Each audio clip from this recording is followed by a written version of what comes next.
attention to the last dummy. Bitch, I ain't nothing like the last dummy. I played a possum while in these streets. When I went to county jail. Right. 35 when I got out. The fuck? No, so you got how much time did you get at the age of 18? I had 150 years plus life without the possibility of parole. Come on, guy, how you do that? The streets unplugged. You know we gotta plug the streets in, cause the streets ain't been plugged in a while. I swear to God, my mama. We got the biggest in the building. I swear to God, mama. Gumby. Stop playing on me. Listen, I feel some kind of way already, right? Because like you came in here, right? Treated me just like Adam 22. You took my seat. I'm saying you took my seat. I mean, so it's we got a lot to talk about. You know what I'm saying? See, this is the whole point of me being over here because we got questions for y'all now. You know what I'm saying? Come on, gangster. We got questions for y'all now. You know what I'm saying? There's a lot of different people want to know a lot of different things about you, bro. Like all the symbolism that you know, all of that. You know what I'm saying? Everybody think it's voodoo. They don't think it's real. We want to know what it is. Right. Listen, we're going to get into that, right?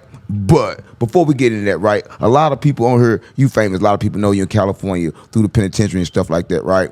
But probably people on my platform don't know who you is, right? So just for my viewers that don't probably know who you is, just explain to them who Gumby is. Man, I'm Gumby though. I'm Hoover though. Gang. Man, I'm saying I grew up in LA. I'm saying you already know what gang I'm from. I'm saying my story is basically, you know what I'm saying, I went to jail when I was 18 years old for I never committed. Right. I'm saying while I was in jail, I ended up having an altercation where I had to defend myself and I somebody. The f? Yeah. Somebody in jail? Yeah, in jail, bro. Yeah, gang, in jail. I mean, you know what I'm saying? Like I said, you know what I'm saying, it is what it is. I did 10 years of solitary confinement. You know what I'm saying, to the Innocence Project. My lawyers found out that I wasn't the one who killed the first dude. Oh, okay. So you somebody, and then they found out you ain't killed the first dude. Only after I killed the first dude. How that work? Man, I mean, the law. You know what I mean? So you got out of jail for murder? I don't know. No, it didn't exactly happen like that. What happens is that I was already wrongly convicted. Right. So I had to have a motion, what's called a motion to strike the prior. And in the motion to strike the prior is basically telling the courts that I really didn't have nothing to do with the first one. Right. So in doing that, my attorneys were successful in basically telling the judge that, look, all this is fabricated. Right. So while I was in the hole fighting the death penalty, I'm saying I was exonerated for the original that I came to prison for. Right. But I was still in the hole for murder. Right. On you called in prison. So how did that current take I can't even speak, right? You got me always up. You just said to fuck me up, you somebody in jail. How and why did you somebody in jail? Well, I'm saying it was prison politics. You know what I'm saying? The situation happened, you know what I'm saying, in our car, you know what I'm saying, and I was accused of something and I was attacked. So I defended myself. Right, right, and that's how I go. You got to defend yourself if you in jail. So what was you doing your time at? I started off in Delano. I started off in Delano reception. I'm saying I opened up High Desert State Prison. I went to from there I went to Tehachapi and then I went to Calipat. Right, right. And how old was you? 18? I was 18 when I went to county jail. Right. 35 when I got out. The fuck? No, so you got how much time did you get at the age of 18? I had 150 years plus life without the possibility of parole. Come on, guy, how you do that? I mean, I would listen. I don't know. I probably would have myself at that time. Nah, you would. Yeah. Come on, gang, that's a whole lot of time at 18. Yeah, but I mean, how do you get through something like that? You know, a lot of it came from, you know what I'm saying, my family support. You know what I'm saying, my mom and my sisters. You know what I'm saying, what's up, y'all? Gang shit. You know what I mean? My mom was a real low. You know what I'm saying? So, you know what I'm saying, when I was early on, she explained to me, like, look, and so I'm doing everything I could do for you, you know what I'm saying, but you steady up. If you want to be a gangbanger, that's what you want to be. Right. I told her, yeah, that's what I wanted to be. She said, so I'm going to ride it out with you. So you can't be no bitch. Ain't no running, ain't no telling, Your mom? ain't no none of that. Your mama said that? My mama. You asked me how I got through prison by listening to what my mama said. My mama said, boy, mind your business. Right. She said, don't nobody want to be around no tattletale. Stop telling on people. She said, if somebody hit you, you hit them back. And if you can't whoop them, you pick something up. Yeah, you got to pick something up. And you fought, and you did that where you picked something up, all right? I mean, see, that's how you play in prison. Like, everybody, you know what I'm saying, I listen to the county jail fights and all that shit. That shit is cool. You know what I'm saying? But kids fight grown men, bro.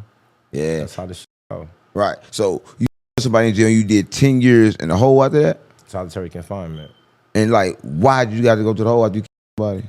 Well, when they won't keep you in general population if you have an active case, and I was fighting the death penalty. Right. So I had to sit there until my case was over with. So you fought that for 10 years? God is great. 10 years. So did you get any time for that? Well, yeah, I did the time in the hole. What ended up happening is, like I said before, I did the motion to strike the prior. You know what I'm saying? And it's crazy because we did a situation to where, you know what I'm saying, they didn't have any case law, any criminal case law to get me out of prison. I had exhausted all my remedies, all my appeals were over with. So I was literally just sitting there. So what we did is one of our law students from the California Innocence Project, which is, she's an attorney, excuse me, she's not an attorney, she's a judge now in San Diego. The lovely Miss Judge, I guess we call her a judge, Your Honor, Alyssa Burical. You know what I'm saying? She was a law student at the time, and she basically said, look, we can't find nothing criminal to get you out. So the only thing that's closest to your case is what's called collateral estoppel. And that basically means that all the courts have to have the same ruling. One court can't have one me guilty and the other one have me innocent. So right. That's basically what the law says, and it's just basically explaining to the courts that I had to go back to court.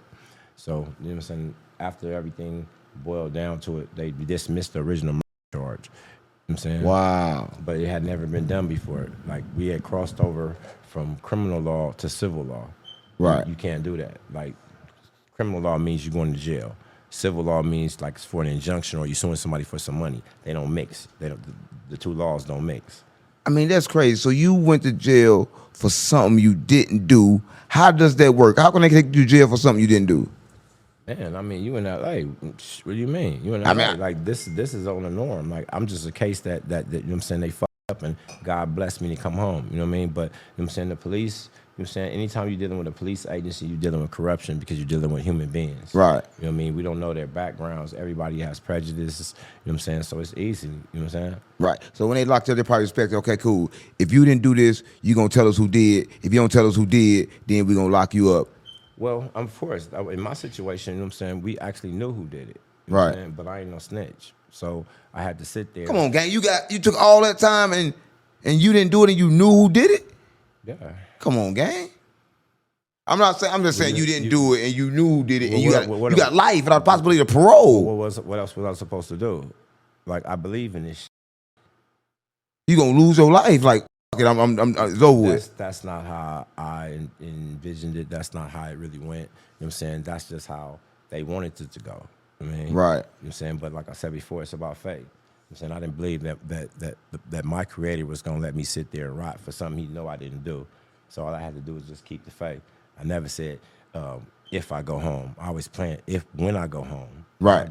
When I get out. You saying when I get out with all that time? Yeah. In our documentary, you're gonna see they're gonna be COs that's gonna come and explain to you exactly. You know what I'm saying? I always had faith because I didn't have anything else. Everybody else wanted me dead except for my mom and my two sisters. You know what I mean? Right. The gang was having friction because of the situation.